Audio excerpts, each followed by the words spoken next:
It's nice. What's it? Let's get comfy. Is this alright? Time to be alive. Does this look alright? I feel like something's off. Let me get my notes. I always find starting a podcast or starting one of these videos really, really difficult because I'm like, do I sound like a prick? Hi guys, so I am back for another episode, which is super exciting. I'm saying it like I've got 5,000 episodes on my Spotify, but I don't. This is just my second one. I had really good reception for my first one. I got a whopping 62 views on my YouTube video. So there's 62 people out there who have or haven't enjoyed watching my YouTube video. Regardless, you've given me another view.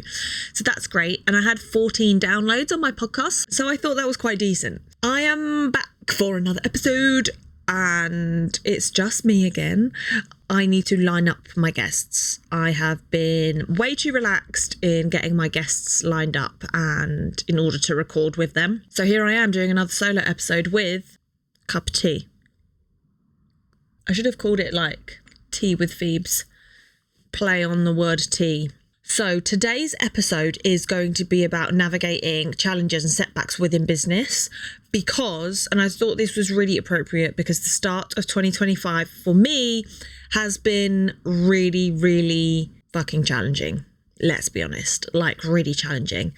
Definitely one of the most challenging starts to the year that I've had in recent times. I'm getting in my stride now of having run my business for 10 years. It's only just taken me 10 years to get into the stride to know the fact that shit's going to go down when running a business and it's not always going to be plain sailing, and that is fine. I guess I just want to share my experiences of the start of this year quite openly with you guys because I think it's really important to be honest and transparent with people who are watching, because whether you run a business or don't run a business or thinking of running one or don't want to run one at all and just interested in what I have to say, I think it's just important to know that not everything is plain sailing all the time, and definitely hasn't been, especially because it's probably taken me 7 out of the 10 years of my business to actually even take my finances seriously in terms of like actually sitting down with my accountants and asking questions and having like a full-blown conversation with them about what my finances are doing in my business, not my personal finances.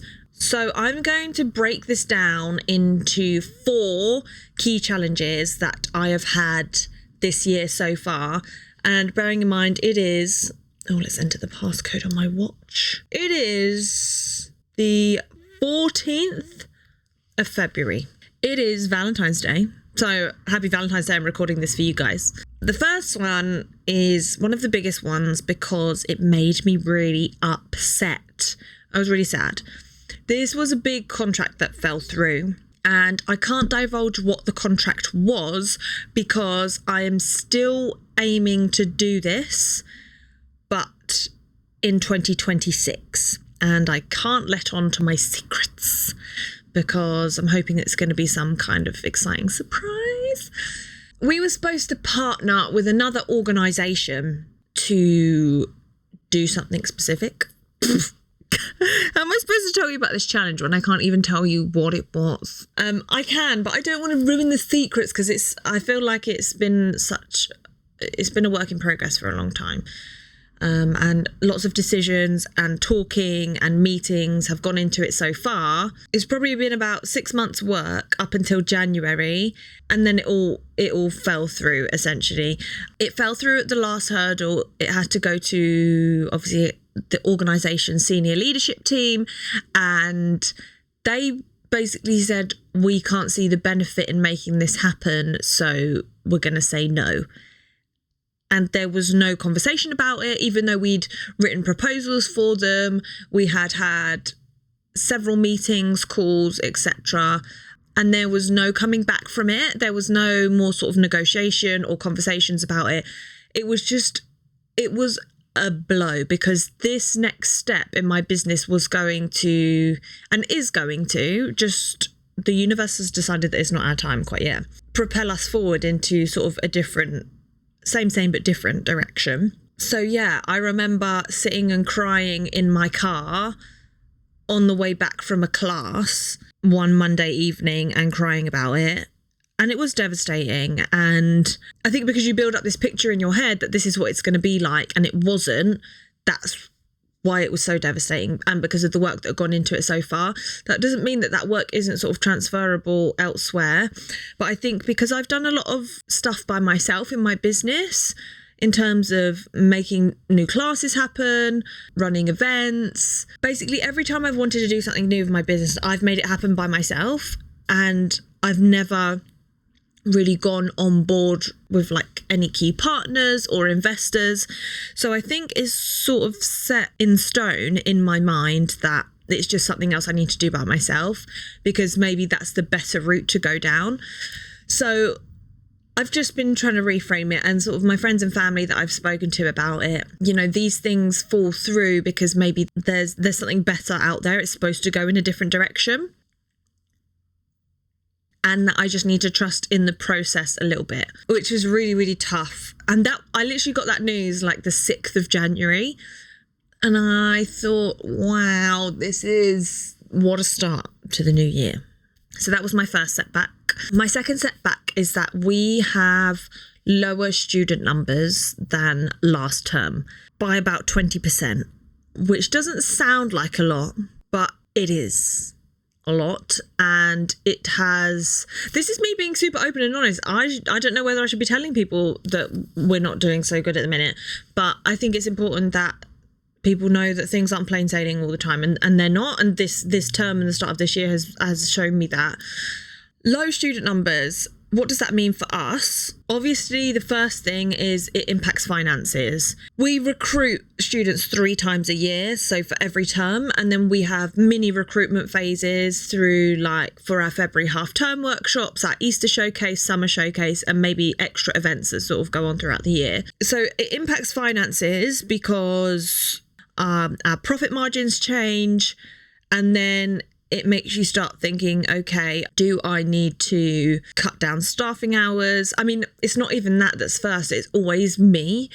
It's me cutting my own pay first. That's what will always happen, because I will always put the needs of others in front of my own. I think that's just who I am as a person. Maybe I should be thinking differently as a business. Do we start, cutting into our reserves and our savings? I mean, it's not that deep yet, because our profit margins are not that low where it's like, oh my God, 20% under and we have to scramble. It just makes things a little bit tighter and a little bit tougher. I can actually tell you the statistics. I'll find them. Okay, so I found our student numbers. I'm just going to lean over to my computer to read them off. What's exciting is that I've been recording our student numbers, let's say since spring term 2024. So exactly a year ago, we had 145 students. This spring term, we have 164, 45, 55, 65. So that's an increase of 19 students for this term, which actually isn't that much. And why it's taken so long to do that. So anyway, autumn term 24, we had 177 students. So this has actually gone up since the last time I looked at it. We had 177 students enrolled. This term we have 164. So we're 12 under what was last term. However, we have new classes, so it should be higher, but those new classes have struggled to take off. Last term, 225 individual places were taken. So that is essentially 225 kids have booked onto either a workshop, a class, a showcase. This term, 214 individual places have been taken. So we're only 11 kids under what we were last term, which isn't too bad. However, what is a worry is that the new classes haven't taken off. So we're taking more of a hit financially with with cash, because we're paying out for more teachers and more venues. And then in terms of low student numbers, that affects morale for, firstly, me, obviously, because I'm like, why is this happening? Why do we not have as many students as we did last term? And trying to investigate on that. And then it makes me panic and scramble, because I think, instantly about the finances and having to push sales more. And then morale of the teachers. So if they taught a class last term that had 5 more kids in, and then they don't have those 5 kids this term, they think, oh no, is it me? Am I a problem? We've done a lot of investigating into it so far this term, and it appears that people are struggling with being able to afford extracurricular activities. So if you think about it, in a household budget, I guess performing arts classes, they will come lower down in the priority list. Sorry, I'm just putting my knee up. And that's a blanket, by the way. If, you had to choose over petrol and taking your kid to a dance class, petrol's going to come first. We're not going to be high enough on the priority list. So finances, we've had a lot of parents say, for this term, I can't bring my child back, or they're just enrolling in 1 class as opposed to 2 or 3 because of finances. Also, it is exam season for senior students. So those doing GCSE and A-levels, a lot of them will take a back step, which I understand, and they need to focus more on revising, etc. But I also think on the flip side of the coin, dance, performing arts, singing, it's such an outlet, and that they should still continue coming to classes just for a bit of a rest, I guess, and just some kind of enjoyment. And then, of course, it affects future planning. So we then think, okay, next term, are we going to have the same amount of students, or are we going to have it even lower than we have had this term? It affects how we're going to do our social media marketing, sales plan, comms, how, we're going to continue running our Facebook ads. There's so much that when you see you're not getting as many customers as before, it does send me into panic mode a little bit, because as a business owner, I'm responsible for sort of, I think, eight. So 2 members of management, and then I think about 6 or 7 freelance teachers. So you feel responsibility, obviously, because you're paying them. So that's a struggle. My third challenge of the year so far has been staffing. When you hire freelance teachers, all of my freelance staff have other jobs. That's because they work part-time for me, because they are teaching in the afternoons or evenings or at weekends. We currently don't run classes during the day. So when a staff member leaves, or there needs to be a change in timetable, or many of my staff members work professionally in the industry, so they might go to an audition one day, get a call the next day asking for their availability, and then within 3 weeks they're potentially gone onto a professional job in the West End or abroad, which is great for us because we have such a high caliber of teachers, but bad for us because our teachers can churn over quite quickly, and then that makes parents panic. It makes me panic because I need to then go and find another teacher, but not just find another teacher. It's so hard to find really good teachers. A lot of my teachers are close friends or students that have grown up with, going to SASA and then have them become teachers, so they know how we work. Or my teachers are my best friends or my family, so I know that I can fully trust them. So it is really hard to find really good teachers. And I have such a nice set of teachers at the minute, and it is great. But at the start of the year, we had some staffing issues in terms of someone leaving and then trying to find a replacement. And in the freelance world, things move really, really quickly. The contracts are happening all the time. So it's tough. Even me, I had a request through yesterday or the day before, I can't remember, to do a freelance contract as well. So then throw that in there, and I've got to figure out my whole diary, which is great because I get like a cash injection, but then I need to make sure that business is running smoothly and we're getting the kids in. So, and then staffing issues affects morale of the kids. I've said morale a couple of times, and the parents as well, because they want consistency for their kids, but then it's trying to balance that, the consistency, but also I think it's great that teachers change. I'm not talking like every week, but it means that because the teachers that we have are so good, they're getting contracts all the time. So I feel privileged that we can bring in teachers that are so good. But that's been really tricky. I think it's just part and parcel of the business and the type of business that I run, because we don't employ people full time and they're freelancers. Yeah, that's been a tricky one. Look how I'm holding my cup. So my fourth and final challenge of this year has been taking on feedback from parents. We obviously get feedback, and I find it really difficult not to take it personally, because I have built up my business over such a long period of time, and now obviously I've passed over teaching to my freelance teachers, who, may I add, I trust so much, and I think they're so good at their jobs. And it's tough, guys. Teaching kids is really tough. Praise be to all you parents out there. I have a couple of godchildren, and you know, I have the pleasure of handing them back at the end of the day, as when I teach a class, I have the pleasure of giving them back at the end of the day. Those of you who are parents who have kids, it's hard. So, and no, we don't always get everything right, and we're always navigating kids who fight and don't get on. We're navigating, sorry, just putting my nose ring back in. It's falling out. We're navigating teenagers and hormones. We're navigating teenagers not really liking each other or getting on and trying to coexist. Like there's so much, you know, that goes on in classes. I could write a book about all the crazy stuff that goes on and the behaviours that we have to deal with. And not every parent is going to think or feel that we've done things in the best way, and sometimes we don't, and sometimes we get it wrong.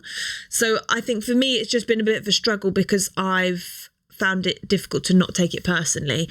However, I am good at approaching staff about it and just having a chat about it, and just really thinking, okay, how can we fix this and how can we make it better, and just using the constructive criticism that we get every so often as learnings, and just making sure that it doesn't happen again. And I guess it is difficult sometimes to get that balance between constructive criticism, taking that on, and staying true to our business and the vision and SASA as a whole.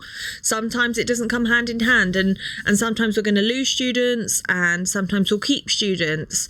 It's just the way the cookie crumbles. But yeah, that's been a little bit tough the past few weeks as well. So that was my fourth and final challenge. Let's hope for no more challenges, because I'm challenged out and I don't want any more, please. So in terms, I've already sort of mentioned this in terms of how I'm dealing with the setbacks. And the first thing, like I mentioned, is reframing the setbacks as redirections, which is so true, especially with that contract.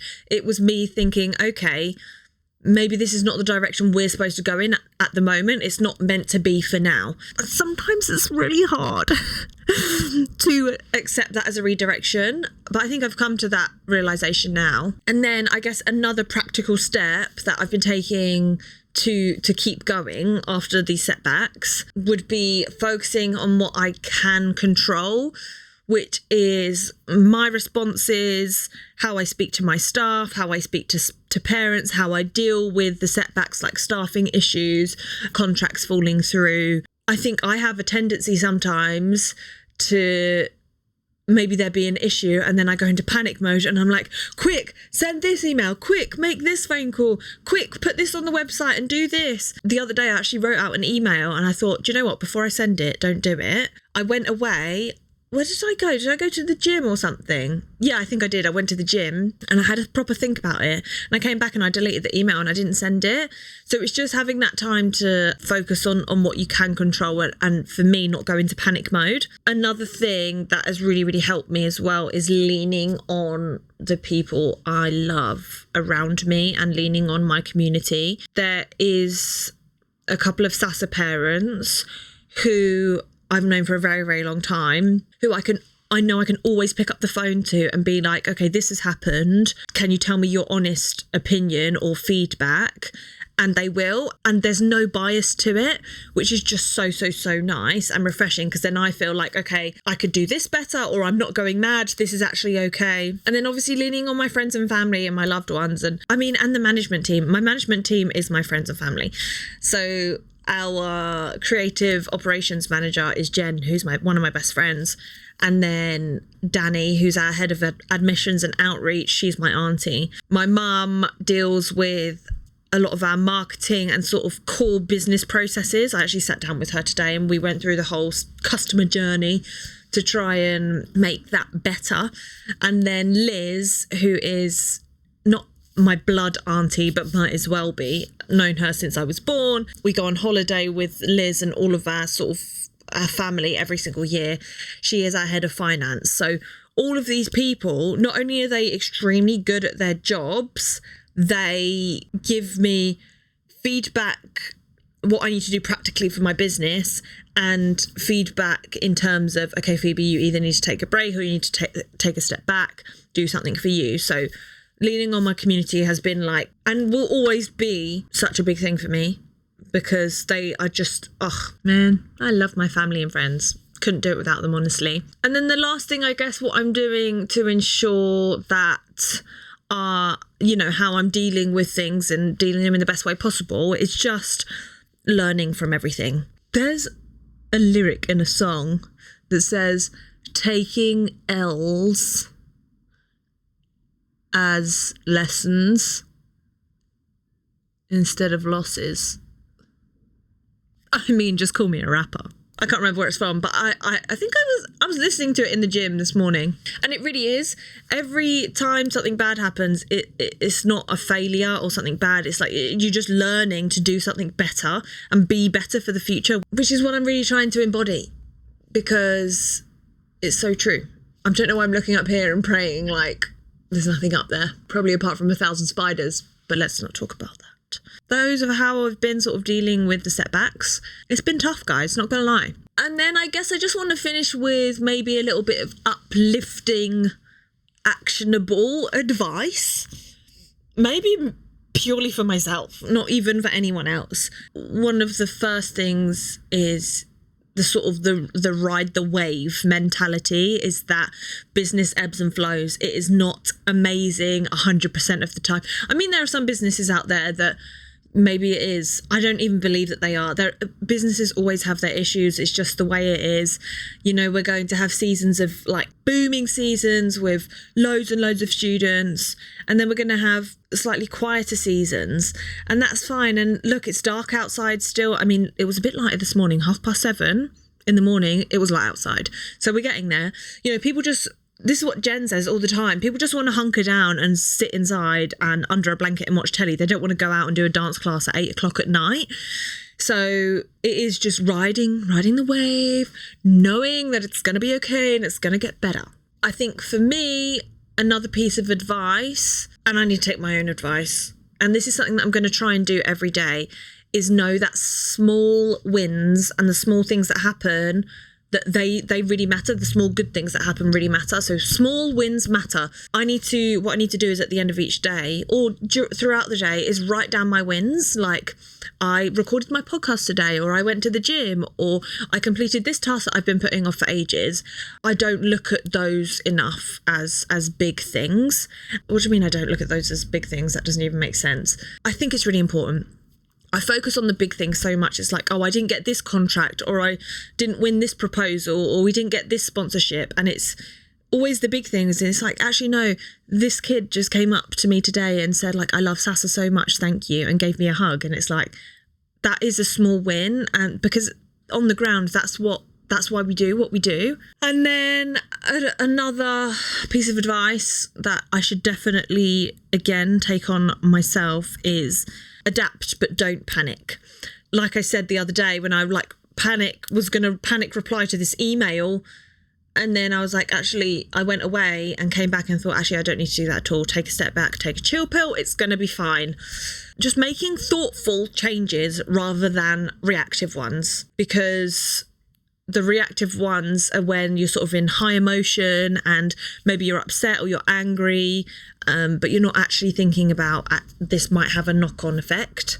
My last sort of piece of advice or nugget of information when these times sort of get tough in business would be that my passion and my business and what I want to do is, and Sasa as a whole, is still valid, and that why having these moments of doubt or having setbacks or contracts not going through or having a piece of constructive criticism from parents doesn't mean that you should just throw in the towel and like stop working. I literally put on my close friends Instagram story. I put it on my close friends and now I'm telling everyone. I think maybe last week, and I said something like, when do you know whether to give up on your business or not? And that was me probably just being reactive, but sometimes it is really hard work, and those are the days where I'm like, really have to push through. So this week I've had a slower week. I haven't been getting up at like 5 a.m. every day. I've been giving myself a bit of grace, even though when there's a few moments of doubt or the numbers aren't quite hitting the targets yet, don't give up. It's going to be fine. The whole world is not going to cave in because you're 15 students under your target. I mean, our target would have been over what we had last term, but that hasn't happened. And that's fine. I'm fine. Oh, it's just knowing to keep persevering. One of my friends sent me a little picture when I put that on my close friends story, and I'll pop it up on the screen. But yeah, and it's so relevant because I used to look at that picture all the time, like many years ago. So that's the end, I guess, of this episode. And I just want to acknowledge that, I guess, business is not easy. We know that running your own business is not easy, but your struggles and the times of hardship doesn't define the success that you're gonna have in the future and have already had and continue to have, which is a lot of success. And we have so many students that love what we do. And next week is half term, and we're about to run 2 lots of workshops, infants and juniors workshops, that's been funded by the St Albans Council, City and District Council. So that's a massive win for kids on free school meals who can't afford our activities. And that's what we're about here at SASA. And then we have our senior workshops, which are West End workshops. And we have 3 people who have performed on the West End coming to do workshops with our senior kids. So it's keep pushing through and knowing that there is sunshine around the corner. And this year is also SASA's 10-year anniversary. So, I mean, we're doing something right because we're still here. Even after a pandemic, we're still here. And there's still so many positive, amazing things happening. By the way, 21st of June, 2025, friends, family, SASA parents and children, put it in your diaries because we're having a big, fat, fuck off party for our 10-year anniversary. And there's going to be food, there's going to be performances, there's going to be wine, there's going to be a DJ. We're just going to have the best time. So we have a really lovely, exciting year coming up. And I know that I don't need to go 100% full pelt all the time and be like, oh, we need to do this, we need to do this. Sometimes breathe, stay in the present moment and know that it's going to get better, because I can feel it. Sometimes there are just difficult times, and that's okay. Thank you so much for listening to another podcast episode and all YouTube video. I'd say do the YouTube videos because I feel like it's more fun. And this looks like weird, but it is just my knee. I appreciate you guys so much for watching this. Please subscribe. I think subscribers are the thing with YouTube. I'm still getting my mojo with it all. Subscribe, like, please share as well. If you know anyone who wants to know of my January 2025 struggles. So have a lovely, lovely Valentine's Day. You're going to see this video way after Valentine's Day. So have a lovely, lovely whatever day it is. Bye, guys.